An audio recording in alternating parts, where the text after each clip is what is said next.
Oi pessoal, sejam todos bem-vindos ao canal. Hoje vamos falar sobre o fundo imobiliário RPR11 que está com suas cotações em queda nas últimas semanas, e nesse vídeo eu vou fazer uma análise bem detalhada e objetiva com informações importantes para que a gente possa chegar a uma conclusão dos motivos na queda do preço das cotas desse fundo imobiliário e se realmente faz sentido essa queda. E para começar eu vou falar um pouco sobre o fundo imobiliário RPR11. Esse fundo ele nasceu em novembro de 2019, possui gestão ativa e o gestor é a Urca Gestão de Ativos Limitada. O administrador é a Vortex, é um fundo imobiliário com foco na compra de certificados de recebíveis imobiliários, ou CRIs pulverizados, de empreendimentos residenciais como loteamentos, prédios e casas. Então esse fundo imobiliário ele é do tipo papel, ele é um fundo imobiliário mais high yield, que apresenta um certo grau de risco. E para entender o que está acontecendo com o fundo, eu vou ler algumas informações importantes do último relatório gerencial. Eu vou mostrar para você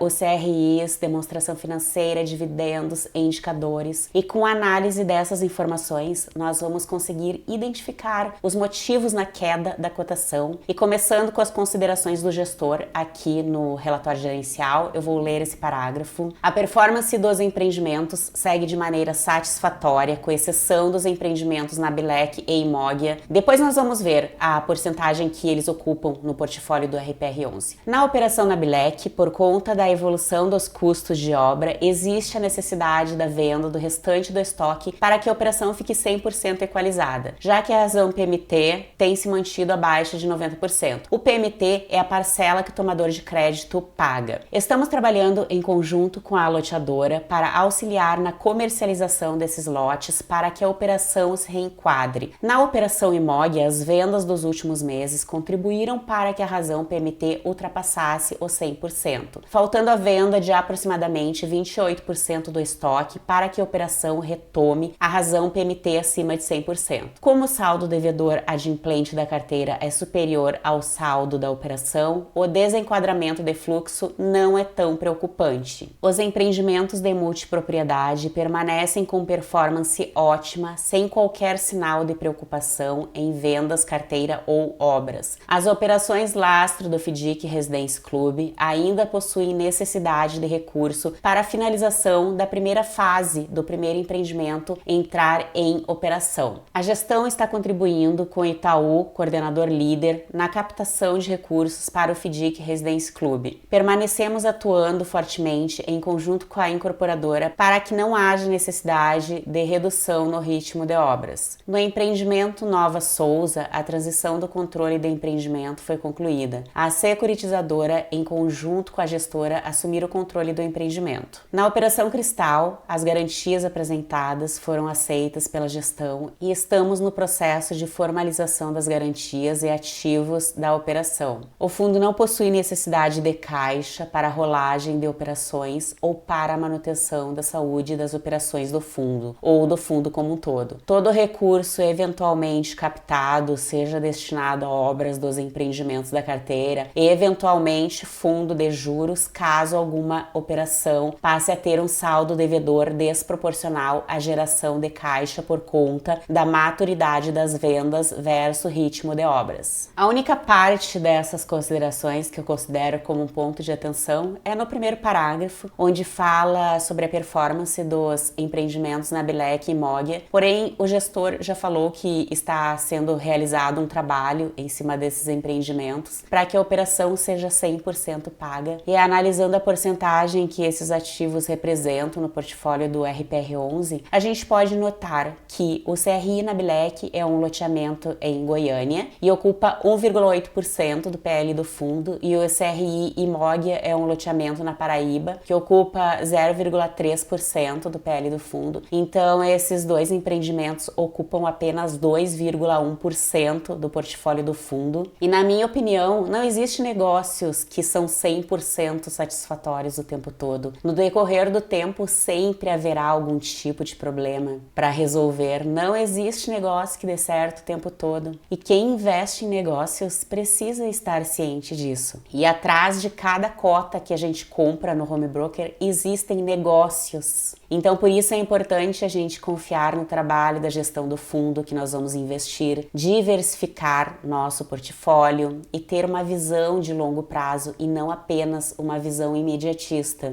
Porque se nós formos vender os nossos ativos sempre que apresentarem alguma dificuldade de curto e médio prazo, a gente vai sempre comprar na alta e vender na baixa. Isso não é saudável para nossa carteira, porque com essa atitude a gente sempre vai acabar perdendo dinheiro. Então o ideal é entender o tipo de negócio que nós estamos investindo, diversificar nossa carteira, entender que situações de dificuldades podem acontecer, pois nós investimos em negócios, principalmente em cenários de juros altos e inflação. E a alocação dos ativos da carteira do RPR está distribuído em multipropriedade, loteamento, residencial horizontal, residencial vertical, corporativo, home equity e outros. E na demonstração financeira do fundo, nós podemos notar que a distribuição dos rendimentos é através do regime de caixa, que é um ponto bem positivo na minha opinião, porque o fundo faz a distribuição referente ao resultado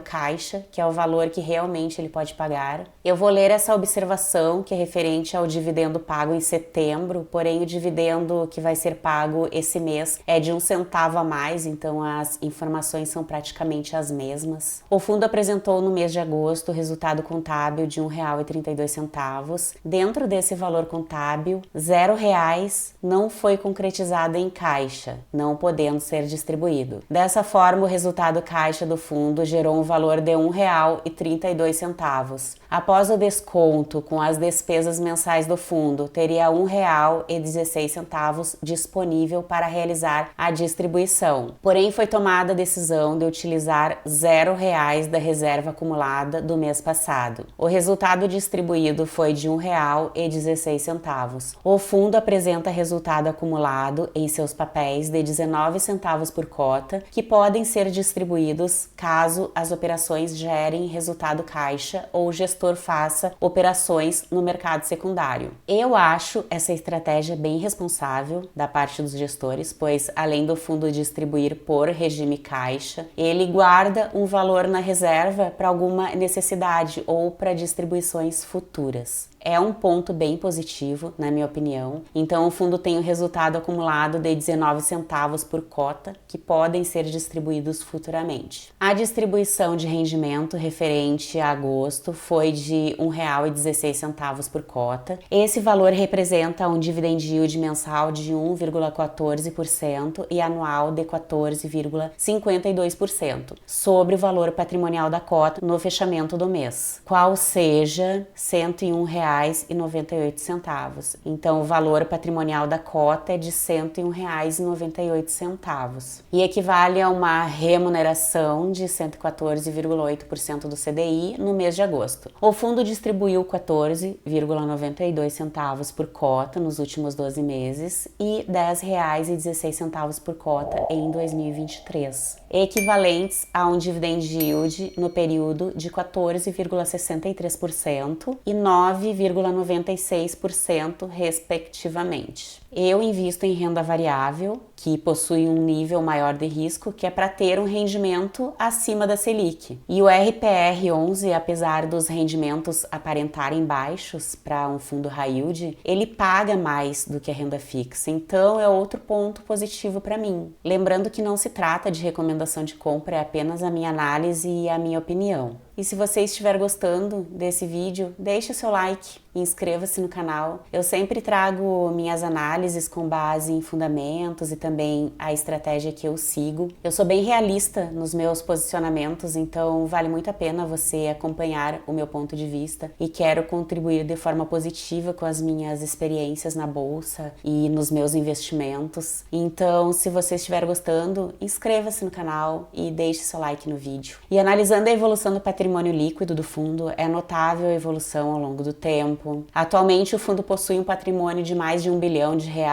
O valor patrimonial da cota cota também aumentou com o passar do tempo e hoje é de R$ 101,98. O fundo possui mais de 6% em caixa, eu considero um bom valor. Possui mais de 93 mil cotistas, tem uma ótima liquidez, você pode comprar e vender suas cotas sem problemas. O rendimento mensal médio em uma janela de 24 meses é de R$ 1,41 por cota. Por isso é importante a gente analisar um período maior de tempo e não fazer análises imediatistas. E por esse motivo eu gosto também de investir a longo prazo em fundos imobiliários, porque no curto prazo pode ter vários tipos de oscilações, tanto no valor da cota quanto no valor dos rendimentos. Então eu gosto de ter uma análise mais a longo prazo em um período maior de tempo. Em setembro, o fundo distribuiu R$ 1,16 por cota, que representa um dividend yield de 1,19% em relação ao preço da cota de R$ 97,44. E agora em outubro o fundo vai distribuir R$ 1,17 por cota, um dividend yield de 1,25% em relação ao preço da cota de R$ 93,50. E no dia de hoje cada cota do fundo está custando R$ 88,48 no mercado secundário. Apresentou uma desvalorização de menos 13,26% nos últimos 12 meses. Mas será que faz sentido toda essa desvalorização? Então eu vou falar alguns fatos dessa desvalorização. Eu vou dar a minha opinião bem sincera e realista. É fato que a força vendedora é maior que a força compradora, é claro. E apesar do início da queda da Selic, ainda não tem força compradora em ativos de renda variável como um todo, inclusive em ações. Também tem o fato macroeconômico e a incerteza em relação ao impacto do arcabouço fiscal. Também tem o fato de que algumas pessoas consideram o dividendo pago pelo RPR baixo, de acordo com o seu grau de risco, porque ele é um fundo imobiliário high yield, e tem alguns fundos imobiliários high grade entregando aproximadamente o mesmo dividend yield, o mesmo rendimento mensal. E como a maioria dos cotistas de fundos imobiliários olham para os rendimentos de forma imediatista, sem analisar uma janela maior de tempo, acaba vendendo as cotas por esse motivo. Também tem alguns cotistas que têm receio que o fundo siga o mesmo caminho que outros fundos de alto risco seguiram e que comece a surgir novas inadimplências e que isso comprometa os rendimentos. A última tentativa de emissão de cotas também não foi bem vista pelos cotistas, mas a gente precisa entender que os gestores, eles têm uma visão do negócio diferente da nossa. E segundo os gestores, a oferta foi para arrecadar recursos com investidores institucionais, porém não teve um resultado positivo devido ao cenário incerto. Ainda não está claro as consequências econômicas da redução na taxa de juros, como ficará a inflação, o impacto do arcabouço fiscal na economia do país. E por esse motivo os institucionais deram para trás e não assinaram o boletim de subscrição da oferta.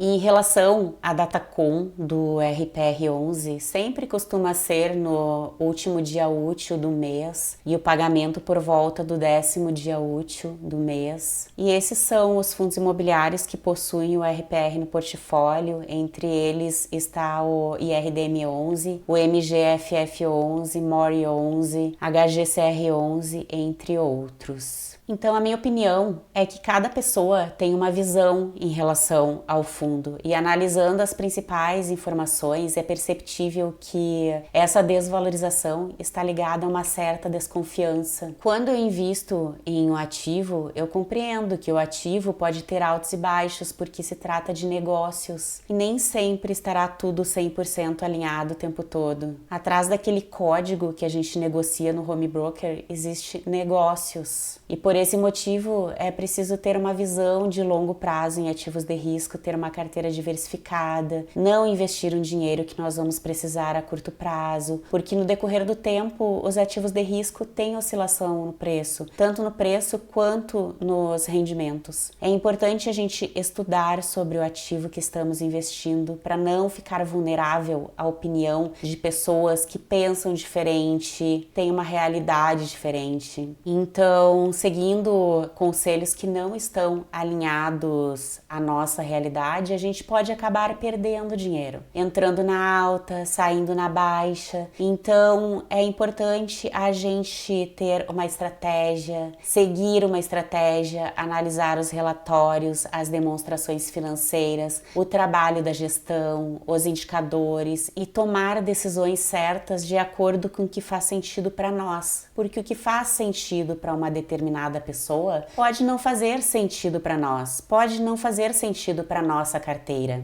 E ter opiniões diferentes tá tudo bem, porque o mercado é feito de compradores e feito de vendedores. Cada um com a sua estratégia, cada um com a estratégia que faz sentido no momento. E sempre após a divulgação dos relatórios, os gestores do RPR fazem uma live para conversar com os cotistas, responder as dúvidas, então é importante a gente acompanhar essas lives. Eu sempre acompanho e eu acho de extrema importância essas lives. Eu também acho de extrema consideração com o cotista. Eu tenho cotas do RPR, eu vou manter por muito tempo. Essas oscilações do preço e dos rendimentos não me deixa desconfortável, porque eu tenho uma estratégia. Eu entendo que essas oscilações fazem parte de ativos de renda variável. Eu tenho uma carteira diversificada, então para mim tranquilo. Eu vou ficando por aqui, agradeço a sua companhia, obrigada por assistir o vídeo, inscreva-se no canal, ative as notificações, deixe seu like, um abraço e até a próxima!